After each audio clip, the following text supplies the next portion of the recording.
Hi, Dean. Hey, Vito. I first of all, I wanted to show you perhaps the first reason why I don't wear glasses usually. These, number one, these are the blue blocker glasses I was telling you about in the first episode. So you can see they look like normal glasses.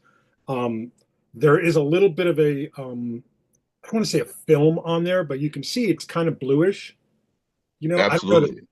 I don't think it's supposed to be like that, but whatever it is, it is. But yeah, these are the glasses. The problem is the only thing you can see are the screen. So like I'm probably not going to wear them.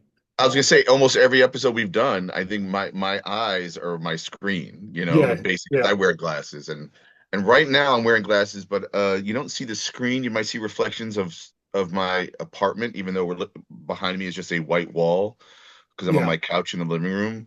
But yeah, the glint of your environment always appears, which makes you wonder when they make movies, unless there's a specific reason to reflect something, for the narrative, Yeah.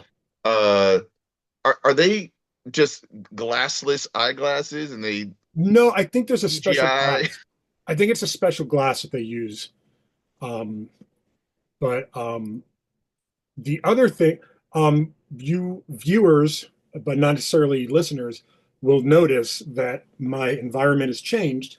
There's no toilet behind me anymore, and that is because I just set up a new desk, and unfortunately, the way the desk is made up, I had to sacrifice either going through a door and being butted up against the toilet so that nobody could ever use it, or have this situation. So behind me, you will see my daughter Sadie's desk.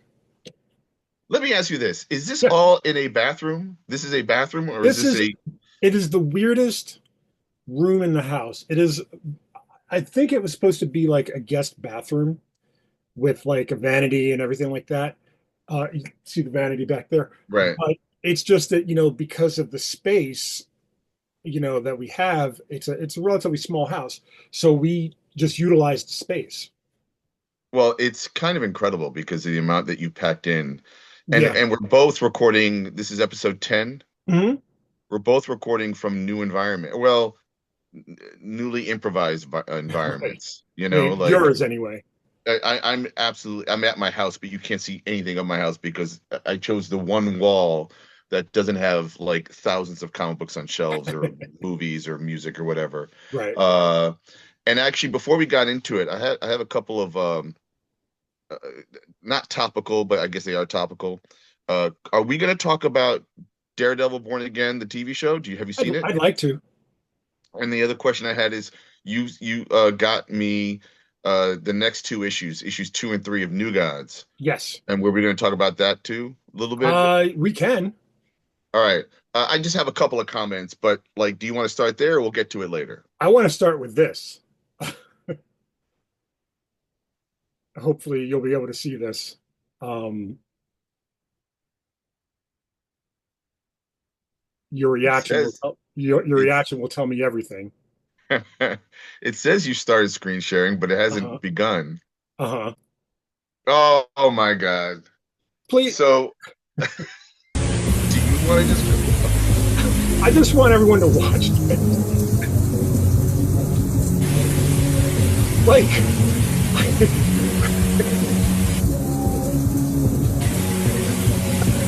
oh my. So do you want to respond first? Do you want sure. to respond? I don't know. Is there a way to respond to this? Well, my response, first of all, my friend Peter Rostovsky, who we're probably going to have on the show, Yeah. he and I, like you and I, Mhm. will share Instagram, videos, pictures, whatever, to try to get a laugh. He sent me that one, and I usually laugh at the things we send each other because they're funny. Mhm. I thought that was a horror movie. I thought that was because, first of all, basically, and now we can describe it to the listeners. It's must be some AI thing Yes. where it's like you're right next to Trump's face in the shower while taking a shower with him, and he's ogling you or he's responding in some way that only you, the viewer, can inform what that response is because an open mouth, it can go many ways, right? I interpret it as Trump and Macron, the French president, I believe he is, or prime minister or Is that whatever. who that other guy was? Yeah, they're just I read it as they're face to face in the show, which Well, is but there some kind of like woo happening, some kind of budding romance, or is it just pure horror that yes. two men in a shower that you don't want to be in a shower with? You know, but to me, it was what was so great was the simplicity because you and I craft stories, and we're always trying to figure out a way. Right now, I'm writing a story that involves AI and zombies, and Mhm. possibly the trifecta, which is aliens. I Yes. always figure like, what are we all afraid of, right? AI, zombies, and an alien invasion, right? Right. So I'm trying to write a story around that, and what the one thing I'm realizing is that there are some rules you don't really need to spell out because we know the rules. We know the zombie rules in the zombie world, right? Right. So, we're still trying to understand AI, even though we've been talking about AI since Fritz Lang's Metropolis, Mhm. and then aliens, the same thing. So, like, there are things you don't need to get into because we know it, and that was actually part of my premise of my story. But what I'm trying to get at is we're also trying to be semi clever or trying to add value to like, how are we a part of this story as the writer or our environment or what's going on in the world today? With just Trump in a shower alone, they literally trumped it all, you know, by just saying, nope, here's your worst fear. And the thing that bothers me beyond that is how well done it was. Like it looked so real, you know, Right. and that's made me even more terrified Sure. because of the technology, you Well, then know? there was a couple of weeks ago, or maybe even last week, I think they the one of the federal departments, I forget which one at this point, but had a someone hacked into the system and it showed a video of Trump licking Elon Musk's two left feet. So, Right. I mean, and that again was just a fake thing, but right. like, and we're gonna get more and more and more, obviously. Like right now, he's, well, there's so many other things going on as of that State of the Union speech, but like today, he's like, oh, you know what? We're gonna hold off a month on terrorists of Mexico Mhm. because he's just bullshitting Yeah, all he's over the making it up as place. he goes along. Just making up. No one's talking. So I was talking to my girlfriend Jen about this morning and last night. I was like, wait a second, wait a second. Can the president literally do anything? Does he have the power to do anything? Well, here's a really weird civics lesson, I guess, for um, anybody that's not in America. The common conception always was that the president is not all powerful. The president has to introduce bills to the Senate, and then it goes from the Senate, if it's approved, it goes to the House of Representatives. What I believe we're looking at is Trump trying to circumvent the process, trying to not only get rid of the rule of law, but get rid of the checks and balances that was set up by the founding fathers. That being said, it's funny to watch. Funny is not the right word, but it's interesting to watch how his base reacts to, like, they were always about the founding fathers, like the tea. Trump came out of the Tea Party movement from, I would say, 12 to 16 years ago, where they were challenging Obama and everything. And that kind of gave sway to the QAnon movement, to the alt right being further right than they were in the past, um, as a result of like George W. Bush, and his policies post 9/11. So it really is a monster of their own making at this point. But the interesting thing is to watch the reactions of not only his opposition party, but his own party, because it's almost like Trump is a party unto himself. And both sides are kind of like, I don't know what's going on. But the Republicans, for the most part, from what I can tell, at least the ones that aren't verbally and vocally opposing him, are basically just going along with it so that they have something to keep them elected. Um, Hmm. at Hmm. least in my view. Right. I and then meanwhile, again, we're rehashing what everybody knows, basically, I think in some ways, but it's like then the Democrats decided, oh, we'll know how to react. We're going to show how accountable we are with our own people to our own detriment, Right, right. right?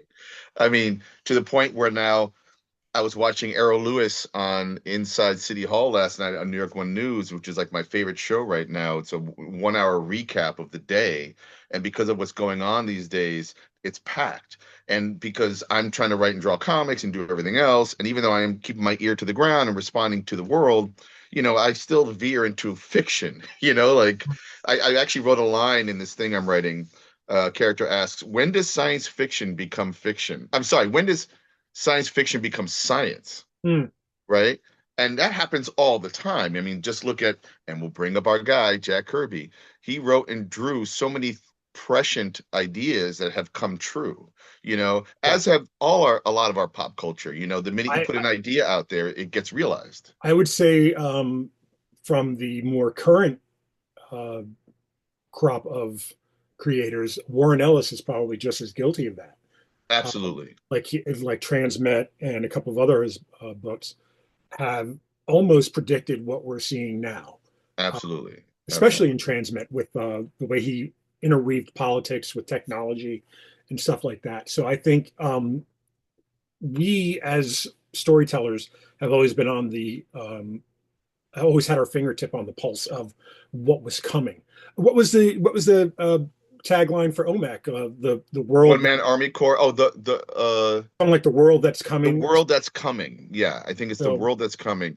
And it's funny because like Jen, who is less shocked these days about what she reads, because she has a thicker skin, but at the same time, I hate when people who are, let's just say, more angelic and more innocent, when they are forced to, you know, uh, thicken their skin because it just means that they're becoming semi-cynical, right, in some ways.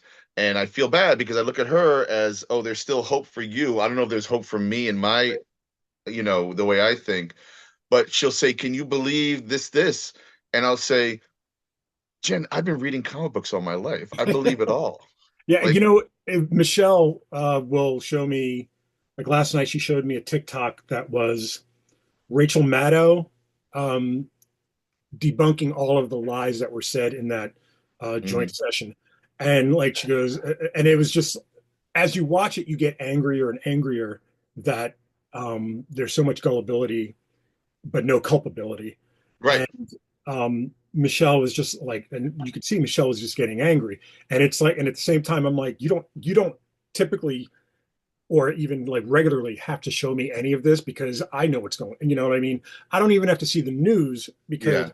you know people are always like I work and live in Western Pennsylvania, which is a very, especially my area, is a very pro-Trump area.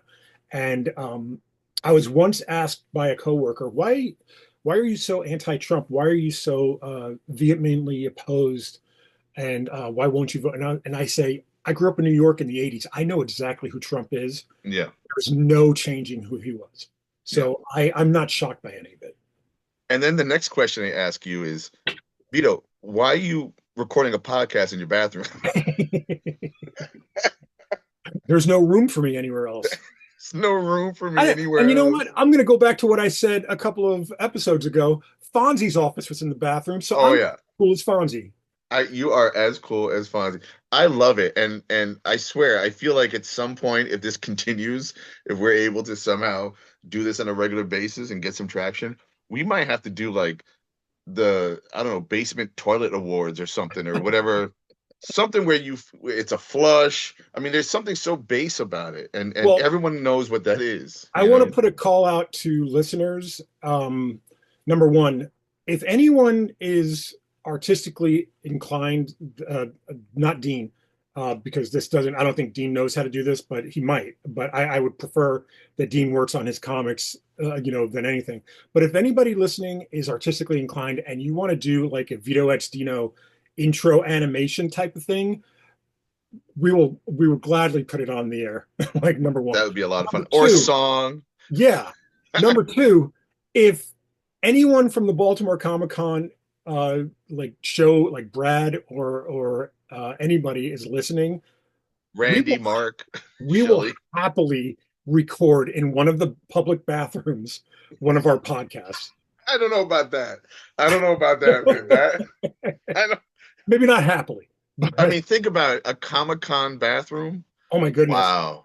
The amount of those people who wear the Godzilla Yeah. kind of outfit that just, Uh, yeah. The stumble ones that filled along, with air or whatever. and it's filled with, and they literally carrying a little air conditioner somehow inside the suit so they can breathe. It's terrifying. I saw a guy trying to go to the bathroom in one of those outfits, and it took like a half hour to undo and do. Yeah. I was like, that is commitment right there. See, You know, I would want us to be in the bathroom and just have seats outside of the bathroom and like somehow telecast like our video from us. Like one of us is in one stall and the other one's in the other stall. We're not doing anything. I We're just sitting there and I like just love the idea of taking this show on the road, but it's bathrooms. We do them in bathrooms. maybe They could, maybe it's just I have to be in the bathroom. Maybe yes, but well, okay, I'll I'm good with sacrifice. that. Okay, I'll okay. sacrifice. Um, Going back to what we were saying about how comics have trained us for like a kind of I don't want to say fascist world or fascist ideals. It was making me think about the conversation we had last week about Vince Gilligan and making villains aspirational. Um, I don't. It's so weird because you see that a lot of people, Kanye West being one of them, being very adoring of Nazi ideals or wearing swastikas or like QAnon guys or Proud Boys and stuff. Kind of latching themselves onto these fascist ideas. And what's weird is I don't remember ever seeing Schindler's List doesn't count. Maybe that Valkyrie movie with Tom Cruise, but I've never seen a Nazi that was heroic. So how did we get Oh, to, you know what I mean? Like if somebody like Walter White is aspirational or Tony Soprano is aspirational as a result of being the hero or the protagonist of their stories, like if that's influencing, like we were arguing, kind of like I was saying to the point that I don't think fiction inspires reality as much as we might think, and you had made the argument that absolutely it does, absolutely. and and I think there is an argument to be made on your side, like against what I was saying, but the argument against that I think is we've never seen a heroic Nazi. You know what I mean? You And know that. and historically, there Mhm, were Nazis that were trying to kill Hitler.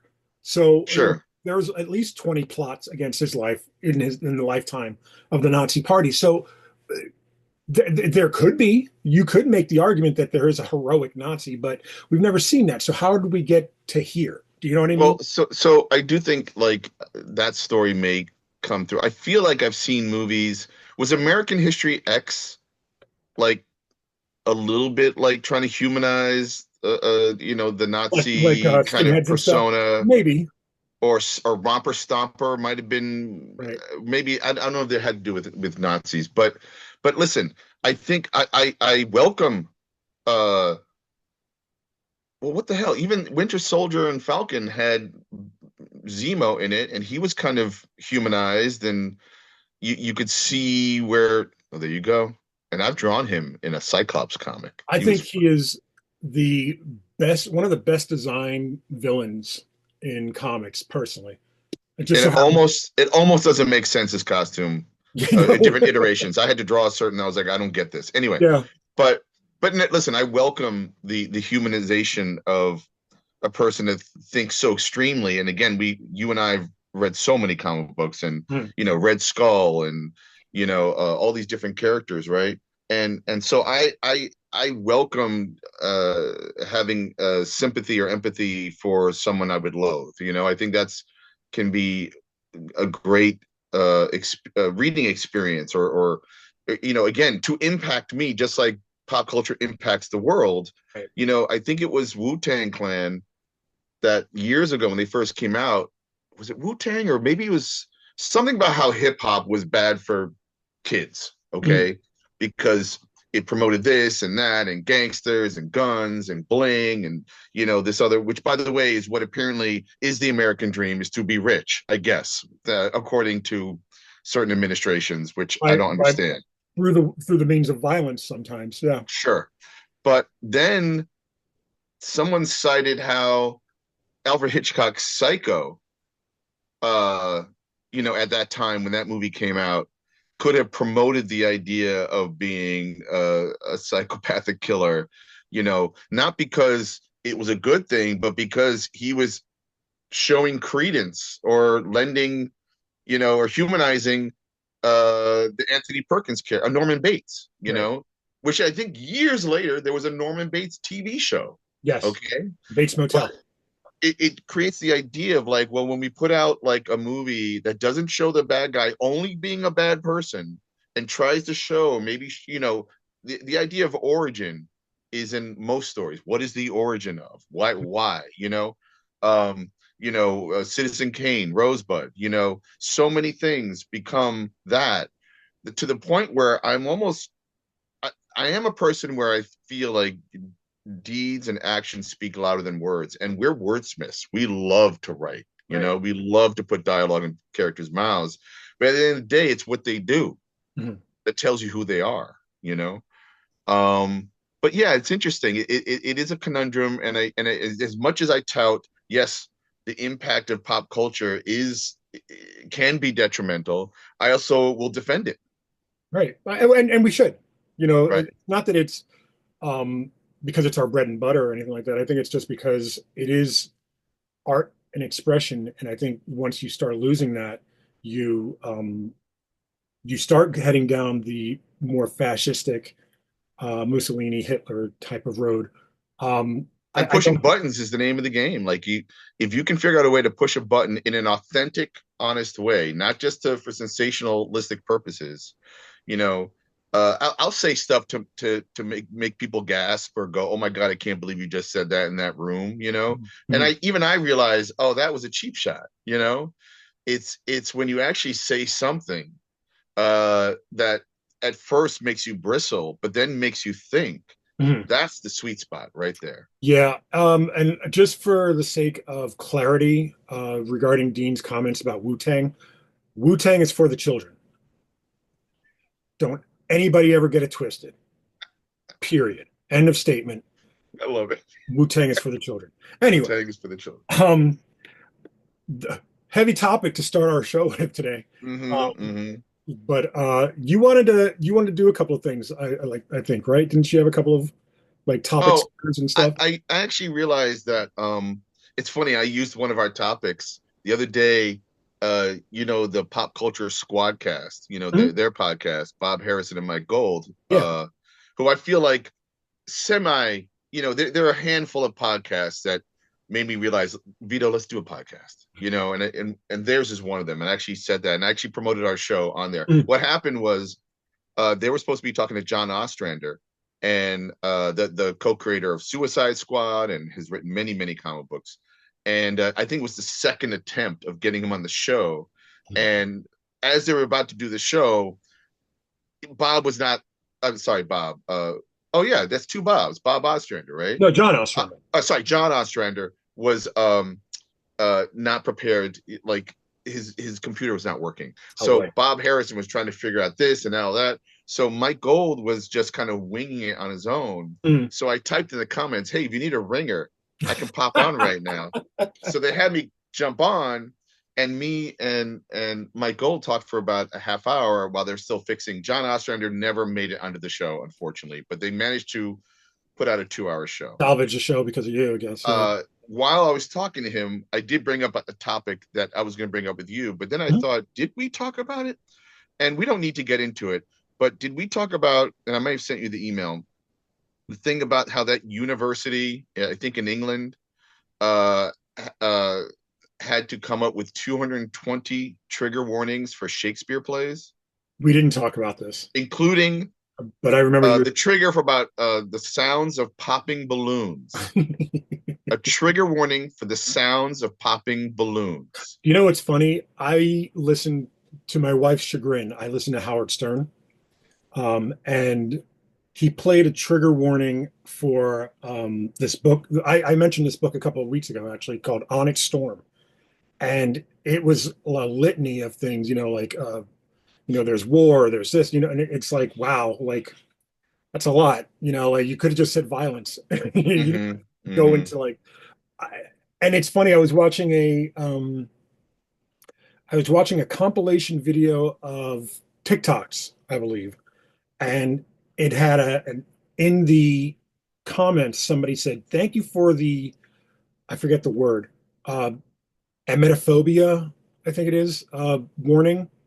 And in the video, I was like, "What are they talking about?" And then when the Mm-hmm. video came, like right before the clip that they were referring to, big red letters that said emetophobia warning, skip to 2036 or whatever. And what it is it's some emetophobia or whatever the word is the fear of watching someone throw up or something like that.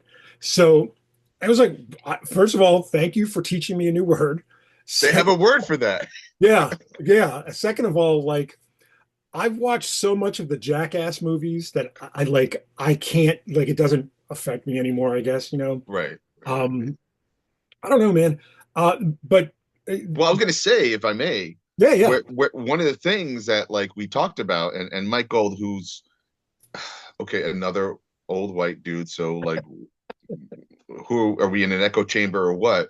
Agrees that that's silly to do. 220 to add 220 trigger warnings to Shakespeare plays. Okay, and my example for why I think it's bad, but I also respect to some level, but I'll explain in a second. So I'm watching this TV show, The Mayor of Kingstown, hmm Jeremy with Renner. yeah, Jeremy Renner, and it's brutal. This show, I almost don't recommend it because it's that brutal. Okay, it's that bleak. It's that bereft of hope. Let's call it right. Mhm. Uh, to the point where I think I mentioned something in the last episode or two where I was watching this show, and at some point, in their downtime, the character is spackling bullet holes in his home, Yeah. and I was like, this guy doesn't read comic books or watch movies. I think I mentioned that, Yeah, right? it's something about his mother being shot or Right, his something mother. like that.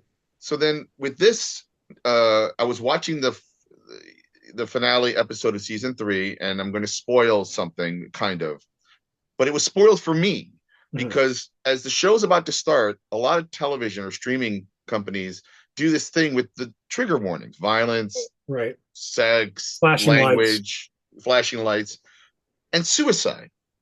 Now, to me, I pretty much know when I'm going to watch a show, it's probably going to have violence, maybe some sex, some foul language. But then you told me a narrative thing. Mhm. You actually told me and warned me that a character, and I get it, suicide is not funny, No, okay? all right. And ideation of that, or people who've experienced. I've known people who committed suicide, and so have you, Yes. okay? Uh, but I'm not. But I also respect that it's a thing in life. And now I'm watching this finale, going, is it that character? Are they about to go? Is it Mhm. going to be that one? And it's just ruining a well-crafted story that's going to get to that suicide in a way, and it did it well, I thought. But it just kind of just took the wind out of like that aspect of the story by just warning me about it. Right. And I didn't ask for that warning, but it seems to be a mandate these days, right? Right. And I don't like it. And again, it's like you're kind of making a joke about Wu-Tang Clans for kids. In some ways it is, in some ways it's not. And it's just like you put on an adult show, or SNL comes on 11:30 at night, Saturday Night Live, they might get a little blue or a Mhm. little, like not for kids, because it's 11:30 to 1 a.m. at night is when the show goes on. Right. So just pay attention. There's the kid section, there's the mature adult section, and maybe all kinds of other sections too, right?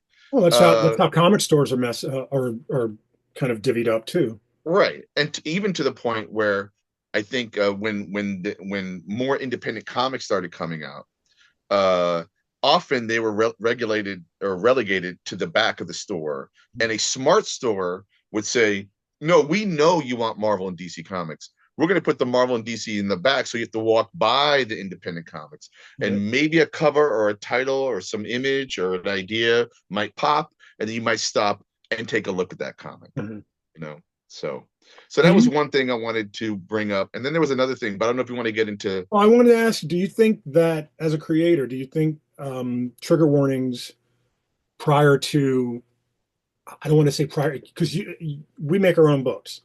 I don't know that we would be so, I don't want to say so conscious of it, but I don't think that, I don't know that I would ever put a trigger warning before a book of my Mhm, own.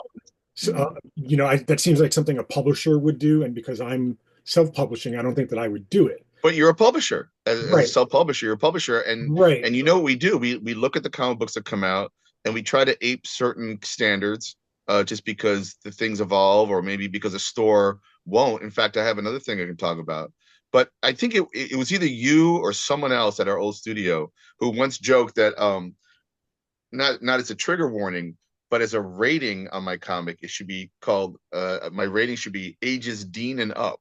It wasn't me. It wasn't you. That's great. And I always love that, because I think it was because we're having a conversation about Pixar, or somebody was talking Hmm. about Pixar and how it's all ages. And I'm like, all ages it doesn't mean just for kids. It means Right. all ages. Right. And every adult that was crying in the first 10 minutes of Up tells you everything you need to know about all ages. The Yeah. kids are wondering, why is mommy or daddy crying? Right. And you'll get to that kid. Someday you'll get to where I'm at. Right. So my question was though, like I said, I don't think that we would consciously put a trigger warning before one of our books. But do you think if you had to and be conscious of it, do you think it would stifle your creativity? You mean to know that a preemptive trigger warning in my Yeah. own. Listen, I feel like I censor myself anyway. Okay. I think That's fair. I feel like right now I'm drawing a comic that has sex in it, and it is not X-rated. I understand what X-rated means. I have no problem with X-rated comics. I think it's more R-rated. In fact, Why'd I you think it say it might, like that? huh? Why Because you I were like this? because Wait, time out. Let me prove to you what you just did. I have mm, no problem with X-rated comics. You leaned in as if you yes. were saying, wink, wink, nod, nod, send me your porno. That's right. There you go. Send me your porno. No, because I've worked with Stoya, who was an Yes. international porn star, and we did a semi pornographic comic for heavy metal. Uh, it's something that I've avoided. I've kind of dabbled in Billy Dogma and Jane Legit, with sex stuff. But when you look at it, it looks to me like if CC Beck, the co-creator of Shazam and Captain Marvel, drew a sex comic. It's very safe looking. It's very cartoony. Mhm. There's nothing rude or lewd. But again, not that I'm against rude or lewd. And so I haven't seen the movie Anora, for instance, but everyone Yeah. says the first 45 minutes is a softcore porn film, right? Right. And I'm like, well, that recommends it to me, number one. But number two, that could be said with judgment, like, oh, it's just a porn film. Well, porn films could be great. In fact, some of my Sure. favorite porn films are these two movies that have definitely influenced me in some of my ideas. A movie called Night Dreams and a movie called Cafe Flesh. I know Night Dreams. Yeah.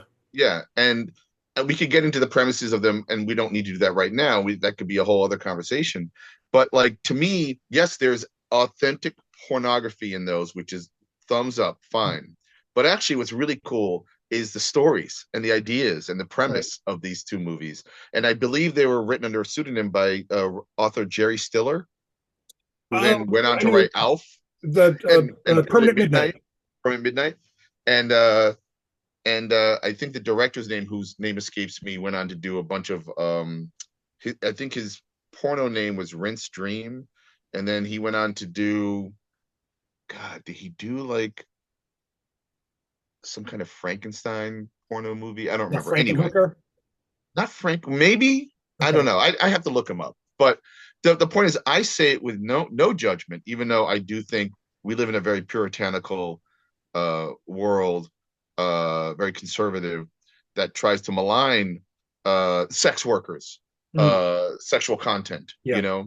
um, and we spend more of our life as quote mature adults, and I say quote because I'm still 12 years old at age 57. I just showed Okay, an action figure 2 seconds ago. there you go. But we spend the majority of our life as adults, so we should have more adult fare, as it were. You know, Yeah, um, I think I told you once, not too long ago actually. We were on the phone and we were talking about I think a Kickstarter that you had either backed or that you were planning on doing. It was something about a project being kind of adult. And number one, it's weird that we have to kind of censor ourselves and say adult when we do mean pornography. And it's weird that pornography has to be a bad thing as opposed to saying adult. Anyway, but in that conversation, I had said to you that I had always wanted to do like either a screenplay or a graphic novel, more like a screenplay, for an adult film that was about a platonic relationship where the two leads, male and female, never actually hook up or get together or have sex or anything. They're just very supportive of each other, but you do see their lives from the other's point of view or whatever, like I just thought that it's an interesting, you never actually see that, in most movies, period. well, Never mind. because they have to copulate in order to say, oh, they're Right. together. Right. But you're right. I feel like the older I get, the term making love, which will sound really cheesy right now, but I feel like I have evolved that. And for me, it's not just a one-on-one thing. I feel like I make love to people all the time Hmm. through my love of what we're talking about, through my love and empathy for other people's lives. So like that's shifted. Like, and I can look at it. I'll be honest. I can be riding my bike. I've already joked that the way I'm going to die is going to be riding my bike. I'm going to be Mhm. looking at a girl's ass walking down the street. And I'm going to get hit by a truck. Right. The end. So, but I still look at a nice ass walking down the street and I acknowledge that. To me, I don't say anything out loud necessarily. And I don't need to feel like I need to have sex with that person Right. anymore. Maybe when I was younger, I was like, oh, I want to have sex with that person. I want to do that. That's just honest and true. We're like, Right. animals at that point. Mhm. But now as I get older, I'm like, just acknowledging is good enough for me, It's you like know? how I said being nominated was the reward or the award Absolutely. instead of like, yeah, I get it. It totally just being now. I have nominated your ass into the annals, not the anals of Yes. my hall of awesome. I'm glad that I always mark these videos as not for children. Although I don't think we Speaking say of, it I don't think funny enough, I think anything we say is good enough for kids, like it's just that like I know how other people think. So well, there's that a difference between how you present something right. and what the content of that is, right? Mm-hmm. So, like, books are much more devious than anything you will ever see in cinema, anything visualized in comics, movies, TV. It gets deeper the minute you write about it Mm-hmm. because of what the reader is the co-author. So you're going to engage in that text the way I read it is going to be different from the way you read it, Right. and there will probably be a lot of shared similarities, but there might be that little bit of business that only you conduct with that Mm-hmm. text, Yeah. so, and that's the beauty of it, I think. And I think more power to listen. The more I hear about that State of the Union, and it's always the case, even with people I voted for, no one talks about the arts. No one talks about the arts, And listen, I'm not stupid. I know a plumber and electrician is much more important than me, and I'm not trying to be more important than anybody. But like, take away pop culture, take away movies, TV, songs, comic books, whatever. How long will people last? A week? A day?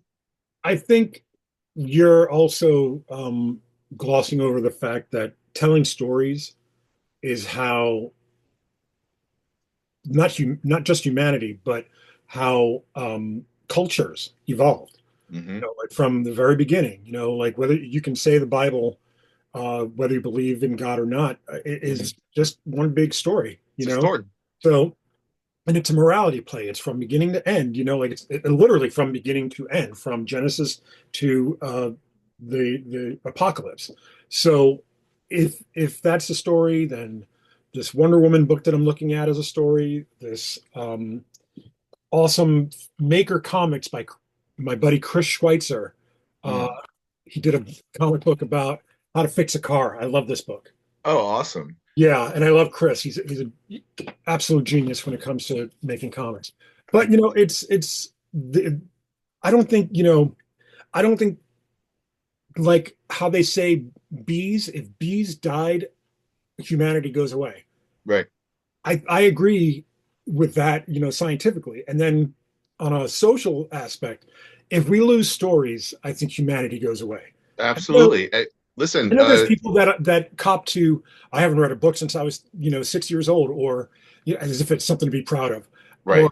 I don't watch TV, or what. And those people exist, but I guarantee you they tell stories.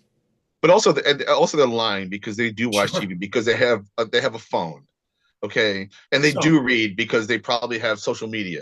We are reading and watching. I think it was the story of Shackleton, who I'm not going to get all this right, but basically he was on a ship that got stranded in like Antarctica or something, and Shackleton was going to find a way. All their men you had to live on ice, okay, basically, and he was going to go try to find a way to get them to safety. Like meaning take a smaller boat, go somewhere, bring back help or whatever. But the point is that these guys just hang out with each other, figure out food, okay, and figure out what to do with their time. Mhm. And what did they do with their time? They made plays. They told Mhm. stories. They entertained each other. Is how they were able to survive, how to kill time, as it were. When you're not trying to survive, what are you doing otherwise? Well, the other part of that too is that the idea, not the idea, but the thinking about survival, the is a burden. You know what I mean? Like I can't tell you how every day I hate the fact that lunch is coming and I have to find something to eat. I don't want to think about that. Yeah. Survival is an innate, thing in all of us, but it's a burden. Like Yeah.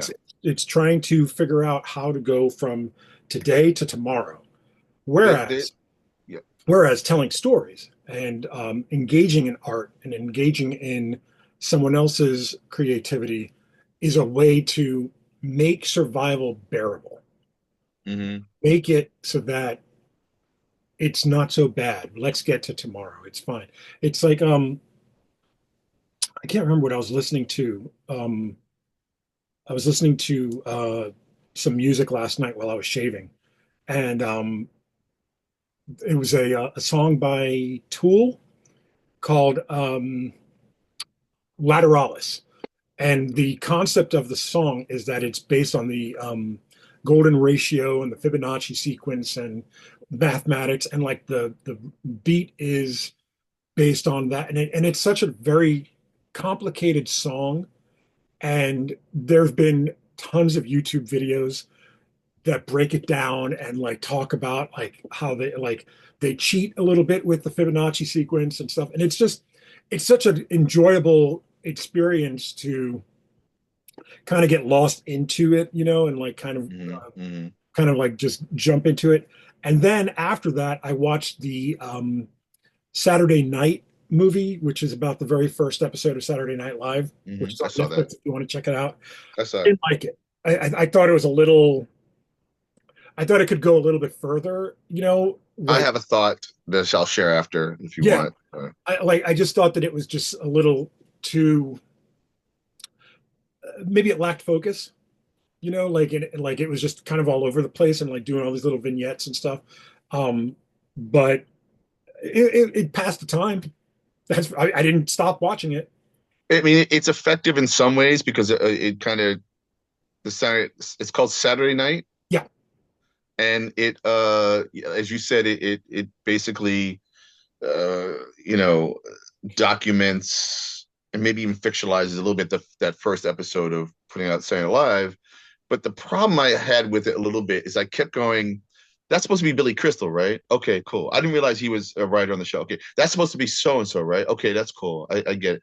But it felt like you had to be in the know to get Mhm. all the little bits and bobs that were flying all over the place because they didn't necessarily work on their own. Sometimes they did.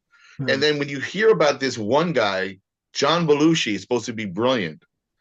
And then he does his bits. When they finally just let you sit with the guy for a minute and watch him do his bit, I'm like, I don't see the genius. And then you go to another guy and you're like, I don't And see the genius. the You know, how are these like the kernels of awesome, you know? And then it made me think about it, and then I want to hear your thought, which is I love Once Upon a Time in Hollywood, Quentin yes, Tarantino movie. yes, But absolutely. my only beef with the movie is that you supposedly have to know one important thing, which is Charlie Manson has sent a group of people out. I don't know if he told them. I think he told them to go kill um, what's her name? No, The Sharon. He didn't. They weren't supposed to kill Sharon Tate. They were supposed to kill um, Dennis Wilson and the other guy who lived there previously. who lived there previously. Right. So anyway, and Sharon Tate and company are supposed to die, and that really happened in real life, right? Mhm. And he sets a clock, and you're supposed to go, oh, I guess at a certain time they're supposed to enter this house and do what we think is setting up to build. And then of course there's a twist to the movie, which is one of the things I love about Tarantino. He did it with Hitler in Inglorious Bastards. Mhm. He's done it in Django Unchained. You know, he changes history. Okay, and I love that. Like that's a great trick, and it's funny. Makes it he makes you want that to happen. You know, in a way. But it's based on you knowing a certain amount of information, a little bit of backstory that is not given to you there. So then why are you putting the clock on there? You Mhm. know, let it just be a bunch of kids in a car coming, and lo and behold, it doesn't go the way that history told it, you know, Mhm. in real life. So Saturday Night does the same kind of thing where I'm like, I really have to know. I almost had to have like done homework to see the movie, if that makes sense. Maybe. Yeah. You I, know? I think there's also um, there's a certain amount of pop culture cachet that we all know, Mm-hmm. that we all Mm-hmm. just have kind of like. Well, they're relying on that. They're relying Yes, on it. yes. And like for example, we mentioned Marilyn Monroe on the show. Like Right. the idea that like if you like pay attention to history or pop culture, the Marilyn Monroe died in 62, John F. Kennedy died in 63. And like, you kind of like figure out my weird obsession is that I can never tell music especially. Like I'll listen to music and I'll say, wow, how did this come out in 1965, let's say, and then I'll look it up and something will say, no, this came out in 71. I'm like, what are you talking about? You know what I Mm-hmm. mean? Like, for example, Led Zeppelin. Led Mm-hmm. Zeppelin, I always attribute them to being a 60s band, but they're a 70s band. Mm-hmm. And then you go, oh man, Led Zeppelin. If they're in the 70s, then when was like Black Sabbath, and like Black Sabbath was in the 70s too? What are you telling me that like the Beatles and the Rolling Stones made music at the same time? What do you I know. Well, first like? of all, So that's awesome. That's yeah. awesome. But I think what you're also responding, you're making me think a little bit. Like sometimes you'll hear a fame, that famous band now or those famous songs, and you attribute it to a certain era, and you're a little bit off Mhm. because of how it was impacting stuff. For instance, when I think Halloween, the movie, John Carpenter's Halloween, I think that's an 80s movie. I think it came out in 78. Yeah. It's a 70s movie. Yeah, Okay. it came out just for context, it came out between Star Wars and Superman. That's right. You know what I Right. mean? Like I Right. think Superman was 78, but like it came out in between those two, I believe. So, and it changed the horror film genre a lot, Mhm. or it helped, it added more lexicon, to the horror lexicon. But uh I think what happens is that there are certain things that are so impactful, movies, songs, people, actors, performances, anything that it impacts in such a it impacts a decade's worth of time Yeah. that it gets lost in its own time Mhm. somehow, and so we attribute it to like, oh, I remember when that came out, and you're like, wait a second, what? That's crazy. And what's worse is that you get older, I'm still like, I'm listening to something from 5 years ago, and no, that was 1996. Somebody, I want to say on Facebook wrote down, or like there's a meme or something that goes around every now and again. It says, "I still think 20 years ago was 1980." Yeah, Like absolutely. 20 years ago was 2001, which is Right, bonkers. right, right. Like, It's I'm insane. sorry, 20 It's years ago insane. it was 2005. Not Right, 2000. That's right. God Because damn it. see, we're already losing time, man. Uh, We're already losing it. but my thoughts about Once Upon a Time in America, just real quick. You mean Um, Hollywood? thank you. Once Upon a Time in Hollywood. Is that when I saw it the first time, I didn't see it in the theater because it was around COVID, and so like I waited till it came out on video, and I watched it, and the entire time because I didn't know, I somehow avoided all spoilers for it, and I was Hmm. waiting, and like I knew about Sharon Tate, and I knew, and I was kind of like, how is Tarantino going to do that murder? Like, how's he going to like? It's going to be bloody, it's going to be gory, and then he doesn't do it, and I was completely upset that I didn't see Tarantino's version of the Tate murders. Oh, really? Yeah, Interesting. and then I watched it again, and I was like, no, this is brilliant. Like this is absolutely like. Then I realized that I was because of my expectations of history, Yeah. I wasn't giving the narrative a chance to breathe. Right. Once I did, I was like, wait a minute, like Rick and Brad Pitt's character, Cliff. Um, Cliff. I like just like it's their story. And Sharon Tate is just the neighbor. But I And will so, say like, that, right. But I will say this. It has been acknowledged in at least, a lot of our great writers and critics will try to put a button on something or a shift in time and era. And apparently it was Sharon Tate's murder or those murders that changed Hollywood to not be yeah, like the way it was anymore, which was more sentimental, let's say, and it became more gritty 1970s neorealism after right, that, right? right, And what Tarantino is basically expressing, I believe, is that no, we get to have more of those movies because Sharon Tate's alive. right. We get to go down that path, that road, that multiverse, Yeah. avenue. Did you read the book? Loved it. Yeah, same. Loved it. When I realized it's a 500-page book, and by page 100, you're already talking about, oh, when Cliff and Rick Dalton beat up those hippie kids Yes. or killed those hippie kids, and I'm like, what the hell is the rest of where? What's what's going to happen? And then it becomes oddly a little bit of a memoir Yeah. in such a beautiful way. And then cinema speculation, his second book, Yes. is definitely a memoir. I think You know, if you take Once Upon a Time in Hollywood, the book, the movie, cinema speculation, and I think there were 3 episodes of his podcast, the Video Archive podcast that I he does. listen to it every week. There's a 3 episode run where they talk about the movies of Rick Dalton, which is absolutely insane. Right. To the point where I will be driving and thinking about, oh, what do I want to watch tonight? And I go, what about that movie with the fire? And I was like, that's not even a real movie. That's a movie that is a No. fictional movie about a firefighter that Rick Dalton, a fictional character, was in. I'm like, what are you doing? Right. Right. Like he mentioned Ralph Meeker. He's got to be real, but no, It's it's got to not be real. real. Like, no, but Tarantino has written like, I think 5 episodes of that Bounty Western Law, TV yeah. show. I think one of Absolutely the scripts are written. in the book. And some of them are in the book, but he's definitely written more. And now I think he's veering into plays because I think he thinks cinema is screwed over because of the system of streaming and everything else that's going on. And I think he has declared that basically cinema is over, although he has one more film to make. Um, and then he's going to start writing plays. So Or books, which too. essentially a lot of his movies are kind of like plays. Mhm. They're cinematic at times, but there's a lot of talking between characters. So, I think he'll be good at it. I know you're a fan, so I'm going to ask you a very loaded question. Do you have a Tarantino-esque story in you? And you don't have to say the story, but like, do you have like that kind of approach to the Yes, material? yes, and I'll send it to you.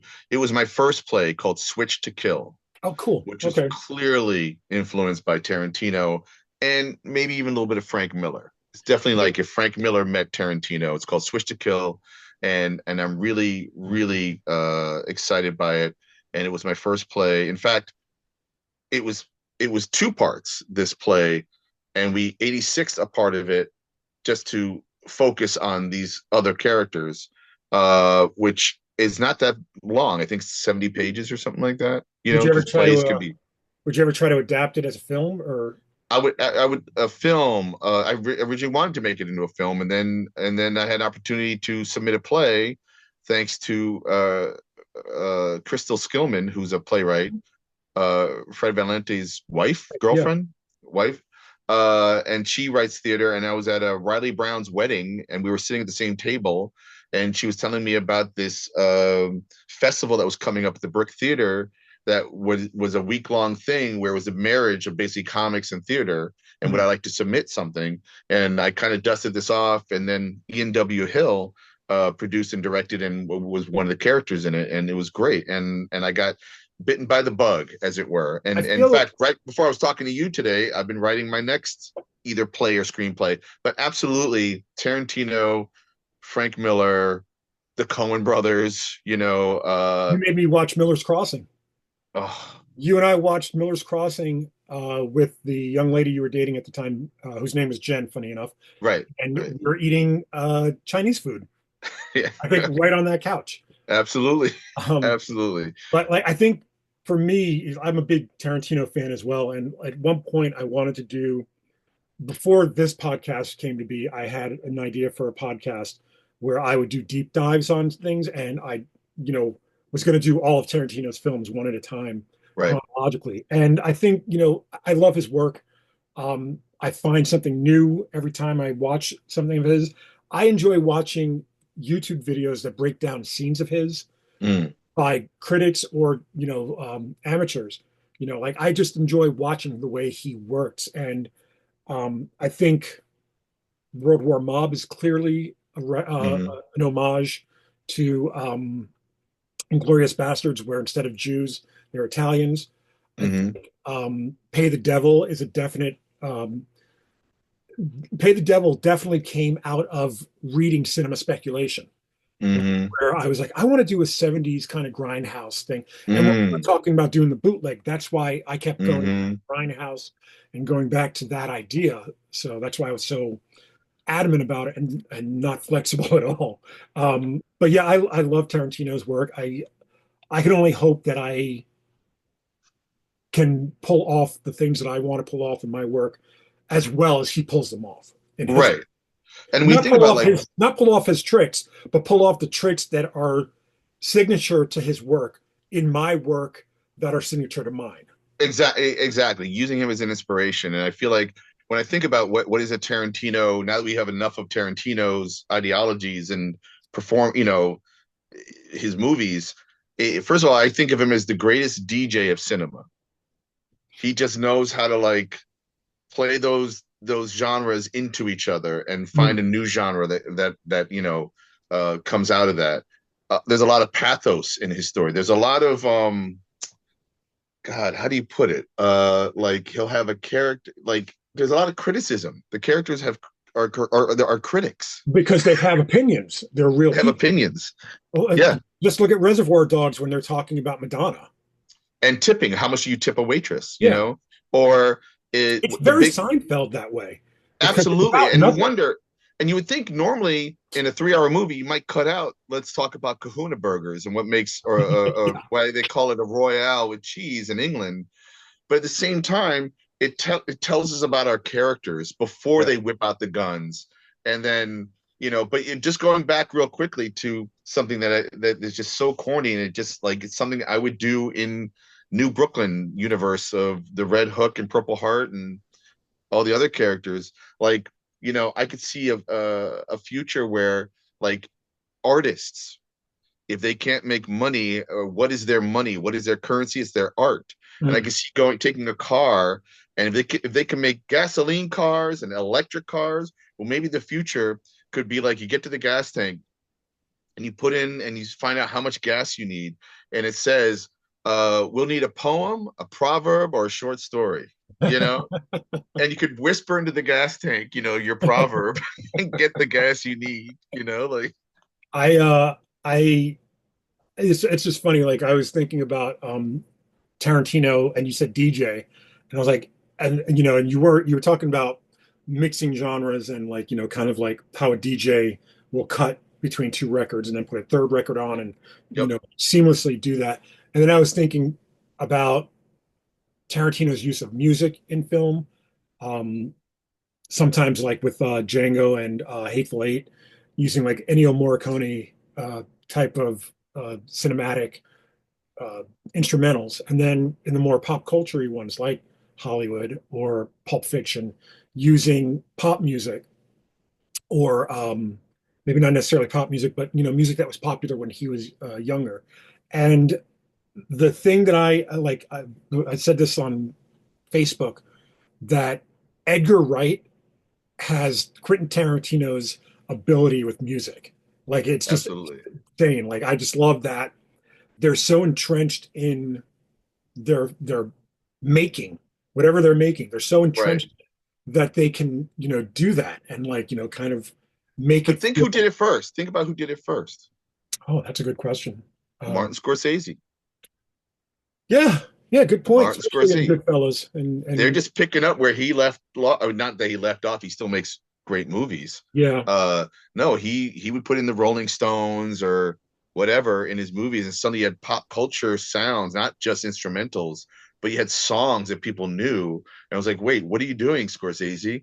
And it just added more color and flavor, and that started to become a thing. And I think he's one of one of the progenitors of that. did you ever see Swingers, the John Yes, Favreau movie? yes, Doug Liman did the same thing yep. in that movie. Doug Liman's a great director. Go, was it called Yeah, Go? yeah. Fantastic And I movie. think he did Mr. and Mrs. Smith and a couple of Tom Cruise movies as well. Um, Great director. yeah, he's fantastic. Anyway, um, Yeah. I digress. Just talking about music. I have to hop out shortly. Did you Uh-huh. have one more thing, or can I bring up something? Or Please, please. you sure? Yeah, Okay. absolutely. Um, so I just discovered something, and that's going to lead to a question. So I saw that I think March 15th is the drop date for anybody who wants to submit to the Eisner Awards, the Hmm. the Will Eisner Awards, which is basically the Oscars of comics, right? And I looked up the requirements, and I thought that I had a good chance of getting what was my third? Oh, the Red Hook X Dean Haspiel Hmm. comic that I did through Kickstarter, and but I wasn't quite sure if that would make muster. So I wrote Jackie Estrada, and she got to me back right away, and she basically said, because I said to her, "Listen, I have this basically self-published comic that I crowdfunded, that I mail to the backers, and I bring to shows and sell at tables. Okay. I have gifted some comics like JHU Comics, uh, some copies of my comic they can just sell, or St. Mark's Comics, whatever. And so it's legitimately been in a store. But she got back to me and didn't think I should submit because not enough eyes saw it. In other words, eyeballs or readers, because it needed to be in stores in order to be considered. And it made me question also the whole webcomics question. Like, how do webcomics work in those awards? Like, how are you nominating webcomics? And then it made me think, well, there should be a whole webcomics awards anyway, but I digress right now as well. So I found out that I really couldn't submit a comic book that is not legitimately in stores. How many stores? Does it make that work out? I don't know. So my question to you Hmm. is, how many people need to see or read your comic book to make it legit? Per what Jackie is saying, No, um, for you. Oh, per Jackie. let me Sorry. because I want to, kind of cover that first. Um, there is no telling how much traffic goes in and out of a comic store. Like you might have numbers in terms of like sales. That doesn't count how many people walk in, browse, and then walk out. So let's take that for what it is, and then say, well, Red Hook DINO is going to be right next to the R section, so it's going to be something like between Superman and Justice League in that respect. How many people have seen it? Do you know what I mean? Hmm. Like if it's on the shelf. So what I think the actual criteria is how many retailers have ordered it. Can I just because I don't want to get in trouble here, I want to actually read, and I'm sure she's fine with this. And I love Jackie. Yeah, same. She wrote, "Those who vote in the Eisners, comics industry professionals, creators, publishers, retailers, must have had access to works in order to be able to make voting decisions about them. It doesn't sound like it had enough distribution to be available to those readers." Distribution right there. I'm telling. That's why I was saying retailers. Like it really comes down to retailers. How many retailers have seen it? Now you might have gifted some to JHU, to St. Mark's, to um, Everybody Comics, whatever, your local places. But I think what eyes have seen it is determined by how many stores have ordered it. And I think that is a very antiquated criteria. Like I personally, that's my opinion.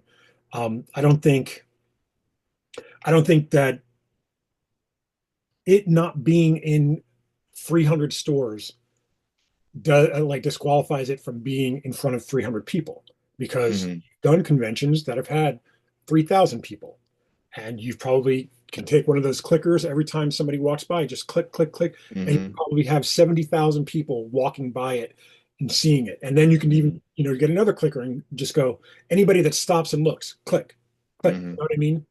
And I think I think that's a very um, antiquated type of criteria for any award. Um, But in defense, it sounds to me, I don't, I'm going to use this term and not in the negative version, although there is in negative connotations, but it almost feels like a pyramid scheme, right? Like yeah, of course. you publish it and it has to deal with, and the retailer gets, has to sell it and it has to be distributed to the retailer. Mhm. Okay. Uh, uh, and then somehow the artist might make a little money after the retailer, the distributor, and the publisher make some Right. kind of money at it, right? So that is kind of antiquated because that has been the system for so long. But then now you're asking the antiquated system that created this award, yes, for the retailer, distributor, publisher, artists, creators, um, to then now take on the burden of a billion Kickstarters. Yeah. Yeah. I mean, And that's then a billion Kickstarter people send in their copy. And then, like, how much time will five judges have to really give to all those comics? And they got to deal with the ones that are already within the system, working within the system. So there's yeah. got to be a cutoff point. And we also a couple of episodes ago talked about awards and what their like significance is. And Right. I think though that I'm looking at the list of Eisner Award judges. There's a former publisher, a librarian, an editor, Publishers Weekly, a retailer, a professor. So, I mean, these are folks that are, I wouldn't say unqualified. They're definitely qualified, but I think that when you look at the where they come from, it tells you everything. Mm-hmm. Like if they Mm-hmm. didn't see it, it doesn't count. And like one Right. of them is a retailer, one of them Right. is a librarian. And Right. like again, I don't agree with that criteria. Um I can't say enough about how that seems like a very old way of thinking. Um, Mm-hmm. but what works works. If that works for you, it's fine. I know that um, What about for you? How many people need to read or see your comic book to make it legit? apparently five. Those five judges are the only ones that need to see it. Like if they know it exists, Right. it exists. Now the thing is, do I like do I inundate all of them with my book? Absolutely not.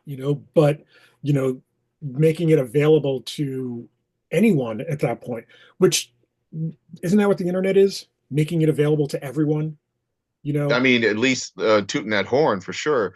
I use the premise of if a tree falls in the woods and nobody's there, did it make a sound? Right. Right. And so my feeling is no one has had to have seen or read my comic to make it legit. I made a comic book. Yeah, I could be dead, and you can find a comic book I never showed anybody, or just like famous authors who have a book or a play hidden in their drawer, and they didn't want anybody to see this, but they're dead now and they're famous, so we got to make more money off of these people, so we're going to right, publish it, right. posthumously. So I'm sure there's a great idea for a book series, posthumous comics, right? Mm, Or anything. But I do think this. My comic book isn't finished until you receive it. mm, yeah, That's how I feel. yeah. Again, like I don't like you asked me how many people need to see it, and my knee-jerk answer is five, like Hmm. because of the judges. But you're absolutely right. Like if I have gone to the trouble of making it, I don't even think you need to print it. I think it's just being made and putting the effort. It doesn't make Starting it right there. Just like just it's make it. legitimate at that point. Absolutely. Absolutely. So and it's funny because it reminds me of when we were talking to Russ Kazmierzak, and I was like saying to him, has he ever had any pushback when he brings his mini comic zine to a store and they look at it? And I know you've already had this experience of looking at zines and they're legit, but I can see certain retailers are going, this isn't what I consider to be a comic book. Right. I mean, I Even know though it is a comic book. there. I went to a retailer summit that DC put on in Montreal, uh, mid to late. No, I would say not even mid 2000. Like before 2010, at the very least. It was before I got married, and I was talking about my comics, and they're like, "Yeah, if it's not in previews, I don't really care." Hmm. Number one, Hmm. I was like, "Well, that doesn't make it less of a comic."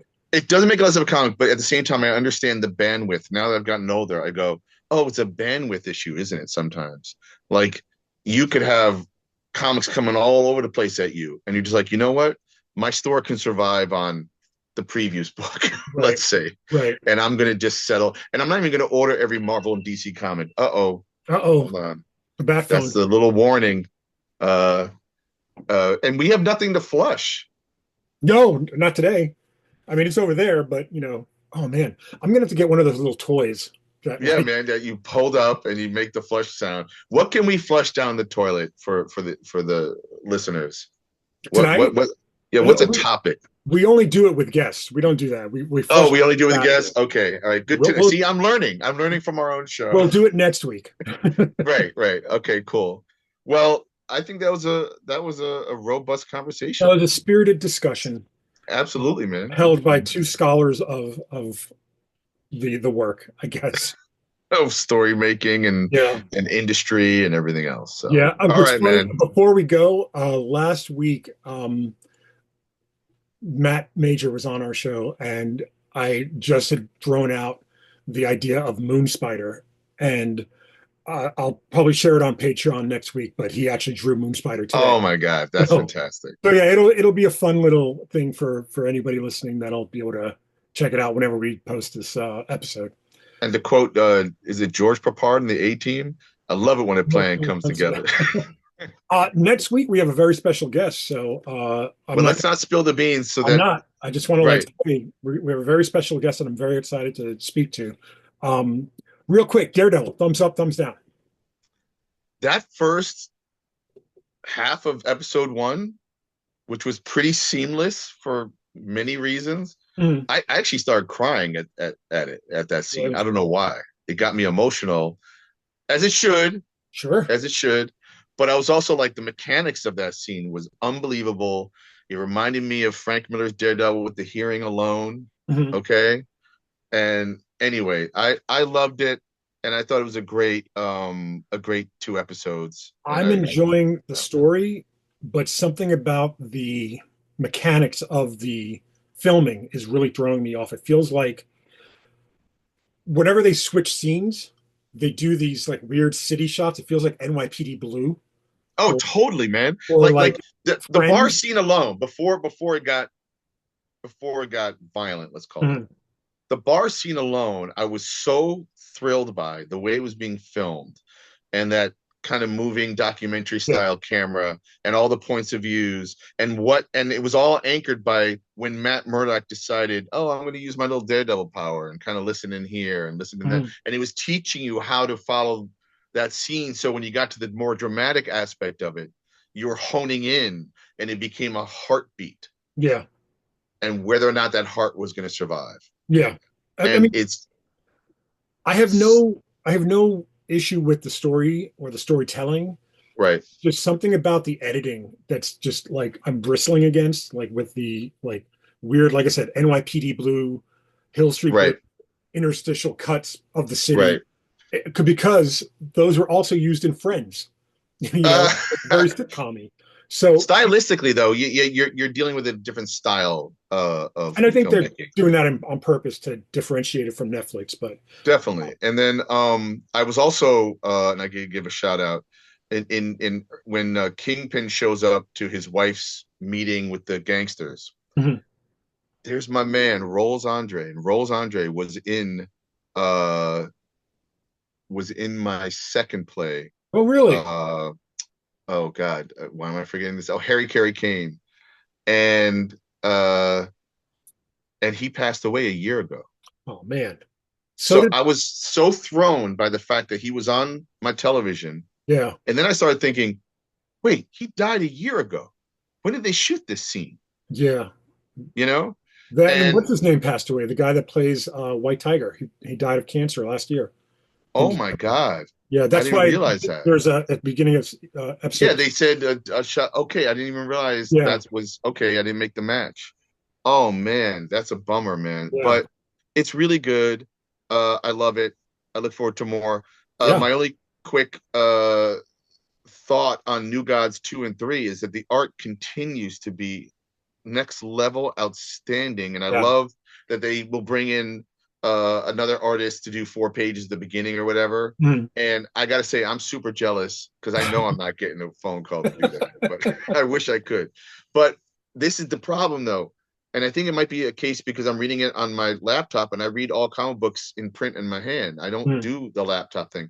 I'm losing the thread, man. I'm getting confused. Mhm. How Yeah. about you? No, because I'm reading them physically. Like, So it's making sense. You're keeping track. I it's think I you might put know, a pause on reading more and just wait for the whole story to be published, and I'll yeah. read it that way. I think the benefit of reading it in print, in person, so to speak, is that there is a lot like this last episode. The I won't say flashback sequences because I don't think they're flashbacks per se, but the sequences that were drawn by someone other than Evan Cagle, they were very hard to follow. Like, Mm, and like I had to like reread because it hmm. was kind of like, what am I missing? Like I Well, it's a language thing, but definitely pay attention to the words because it's being uh literary is not the right word. It's a little highfalutin in Mhm. some of its dialogue, and it's rich. And I Yeah, believe absolutely. if I had read more of Ram V's Somebody scripts, get him to us. We want him on the show. Like that's the guy we need to get on next. Not absolutely next week, but we need right. to get him on the show at some point because I want to know. Yeah, I think it's Ram V and it's Oh no, it short is. It for is. something. But I would love if he's like, no, it's five, man, it's five. And it's really eloquent the way he writes. But I'm getting a little lost, and it kind of the only note my takeaway note is sometimes I get a little highfalutin in my own scripts, Mhm. and I have to like workshop and make sure that if I'm being a little extra, put a little extra sauce in my words, I gotta make sure I'm not losing the reader. Yeah, I don't know how. I think it's florid, but not highfalutin, so to speak. You're I right. That's think a better word, I a think better there's description. there's like a poetry to it, and Absolutely. it's very much in the vein of like Walt Simonson doing Thor, or even John Byrne doing his best Kirby impression. Sure. I think there's a certain. I think Kirby did that almost intentionally Hmm. when he wrote New Gods and the Forever People and Well, all he's this. he's speaking in legendary terms, right? Exactly. And with a tone that maybe is Shakespearean in certain respects, but is not technically Shakespearean. Right, right. So Which is hard to do, but and it serves its kind of like oh, that's cool. It's creating a sensibility, for the Vito showing us his Mr. Miracle doll. My Mr. Miracle Superpowers action figure. I bet That's you awesome. Ram V is jealous. Oh yeah, because he only has 10 of those, Yeah, yeah, I'm yeah. sure. He doesn't have actual action figures. He actually gets to play with the whole thing. So That's right. He has so yeah, access to the real Mr. Miracle. Okay. exactly. So yeah, thank you everyone for listening and watching. We'll be back next week with a very special guest. Fingers crossed that everything works out with that. And like I said at the beginning, if you want to do a animated intro for the show, please do and send it to us. If you know Ram V and you can get him on the show, please do that as well. And Um, if you want to write a song, make sure to use the word ostensibly and Jack and Kirby. name Jack Kirby. Thank you, Yeah, everybody. yeah.